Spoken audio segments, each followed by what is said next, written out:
உங்களுக்கு மியூசிக் என்ன சம்மந்தம்? தப்பா சார் இதை பாருங்க, தயவுசெய்து கூப்பிட்டு இப்படிலாம் அவமரியாதை பண்ணாதீங்க. நான் எங்க சார் இல்லை கூப்பிட்டேன்? இல்லை, எனக்கும் மியூசிக்கு என்ன சம்மந்தம்னு கேட்குறீங்க. இப்போ என்ன ஒன்றுமே தெரியாதவன் நினைக்கிறீங்களா? அப்புறம் எதுக்கு என்ன வர சொன்னாங்க? சரி, அதெல்லாம் பேசுறதுக்கு இது மேடை கிடையாதுல்ல. இப்போ ஷார்ட் போயிட்டுருக்கு.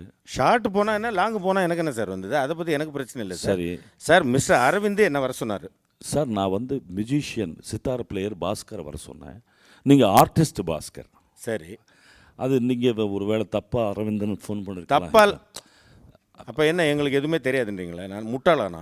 இல்லை உங்களுக்கு எல்லாம் தெரிஞ்சிருக்கலாம். சங்கீதம் பற்றி உங்களுக்கு என்ன தெரியும் சார்? இங்கே மியூசிக் ஷோக்கு வந்து பேசுகிறீங்க. என்ன அநியாயமாக பேசுகிறீங்க சார்? சங்கீதத்தில் என்ன தெரியும்? போன்னு சொல்லுங்கள், நான் போக மாட்டேன், இங்கே உட்காந்துப்பேன். இல்லை சரி, போகாதன்னு சொல்லுங்க, அப்போ இங்கே தான் இருப்பேன். அது வேறு விஷயம். ஆனால் சங்கீதத்தை பற்றி எனக்கு எதுவுமே தெரியாதுன்னு சொல்லாதீங்க.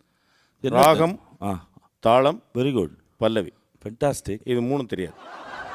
அதுதான் சங்கீதம். அதுக்கு மேலே என்ன பேசுறது? அதை தவிர மீதி எல்லாம் தெரியும் சார். என்னது? பாட்டு நல்லா பாடுவேன். எங்கே?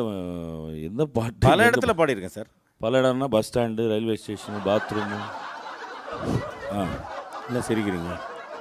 கூப்பிட்டு கும்பலாக அவமரியாதை பண்ணுறீங்களா என்ன சார்? இதை பாருங்கள் சார், அப்படிலாம் கிடையாது சார். நான் காரில் உட்காந்து நான் தனியாக நானே டிரைவ் பண்ணிவிட்டு நானே பாடிட்டு போவோம். அதாவது செல்ஃப் டிரைவ். ஆமாம். டிரைவர் எங்கே இருப்பான்?